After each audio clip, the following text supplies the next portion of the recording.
આજે કોર્ટ પરિસરમાં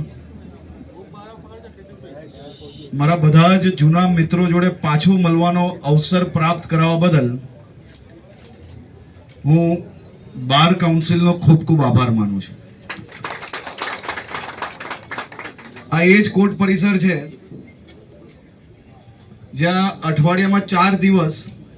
આ જ કોર્ટ પરિસરની કેન્ટીનમાં કે બાર રોડ પર આમાંથી મોટા ભાગના લોકો એવા હશે કે જેની જોડે દરરોજ ચા પીવાનો અવસર મને પ્રાપ્ત થયો છે. અને અહીંયા બેઠેલા અનેક લોકો એવા છે કે જેમની પાસે મેં જીવનના અનેક ગુણો શીખવાનો મને અવસર પ્રાપ્ત થયો છે. કાયદાની સમજ એ તમારા સૌ લોકો જોડે દરરોજ વાતચીત કરતા કરતા, ચા પીતા પીતા, નાસ્તો કરતા કરતા ખરેખર કાયદો શું છે એને સમજવાનો અવસર પ્રાપ્ત થયો છે. તમારા બધા જ જોડે વર્ષોથી દિલનો સંબંધ છે અને ભગવાન કરે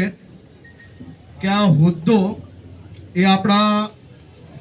સંબંધની વચ્ચે કોઈ બી પ્રકારની દિવાલ ના બની શકે તેવો પ્રયાસ હું હંમેશા કરતો રહ્યો.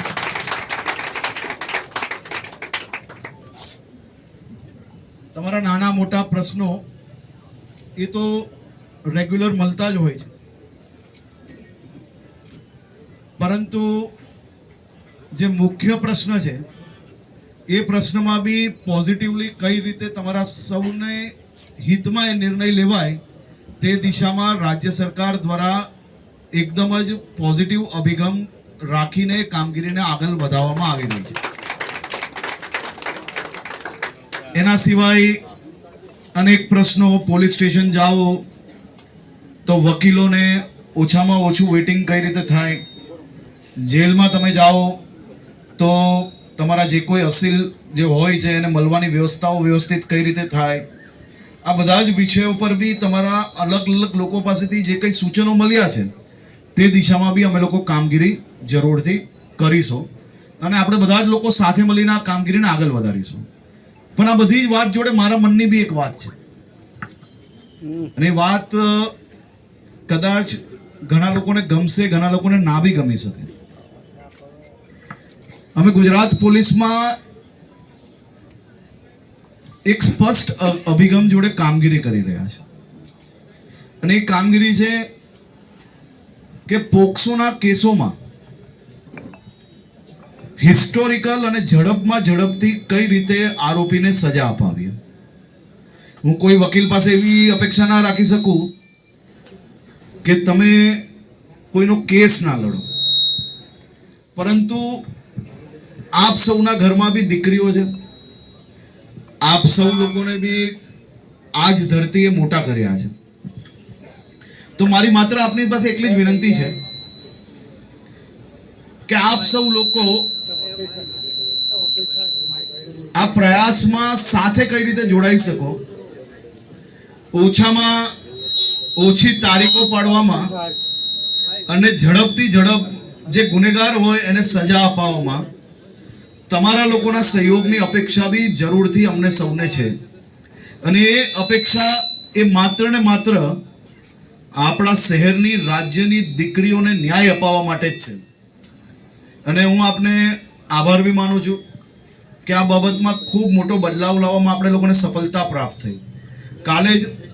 સુરતની કોર્ટમાં એક નિર્ણય આવ્યો,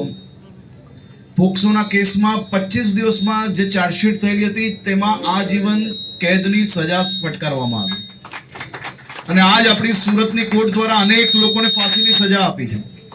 હિસ્ટોરિકલ ટાઈમની અંદર આપી છે, એટલે કે ઓછામાં ઓછા સમયની અંદર અપાવવામાં આવી. કોઈ એક કોર્ટ, એક શહેર અને એક પ્રિમાઇસીસમાંથી અપાયેલી સજા અગર જોવા જઈએ ને તો આખા દેશમાં કોઈ બી જિલ્લો, કોઈ બી શહેર, કોઈ બી રાજ્ય કમ્પેરિઝન ના કરી શકે એવા ઓર્ડરો સુરત કોર્ટની અંદર છેલ્લા 5 વર્ષની અંદર આપણે અપાવવામાં સફળતા મળી. એના બદલ બી હું જે લોકો પ્રાઇવેટ વકીલ તરીકે કેસ લડતા હોય એને બી અભિનંદન આપું છું અને સરકારી વકીલ તરીકે જે નયનભાઈની આખી ટીમ જે કામગીરી કરી રહી છે એમને બી હું અભિનંદન આપું છું. આ વિષયને તમે, હું તમારી વચ્ચેનો તમારા મિત્ર તરીકે કહેવા આવ્યો છું કે આવા કેસોમાં દીકરી અને દીકરીના પરિવાર પર હમદર્દી રાખીને ઝડપ એ કેસ કઈ રીતે ચાલી શકે તે દિશામાં એક વિષય આપણે એવું છોડી લઈએ કે જેની અંદર આપણે આપણું મગજ વાપરીએ, કાયદાની અલગ અલગ જે આમ કહી શકીએ ને કે છૂટછાટ હોય કોઈ જગ્યા પર નાની મોટી એરર હોય, તેનો ઉપયોગ કરીને કોઈ આરોપીને બચાવવાની કરતા એક નિર્દોષ જે બાળકી પર જે ઘટના બની છે એને અને એના પરિવાર તરફ વિચારીને જો આપણે કામગીરીને આગળ વધારશો તો જરૂરથી હું માનું છું કે આપણા શહેરની અંદર 100% ઝીરો પોક્સો કેસીસ તરફ આપણે લોકો આગળ વધવામાં સફળતા પ્રાપ્ત કરી શકશું.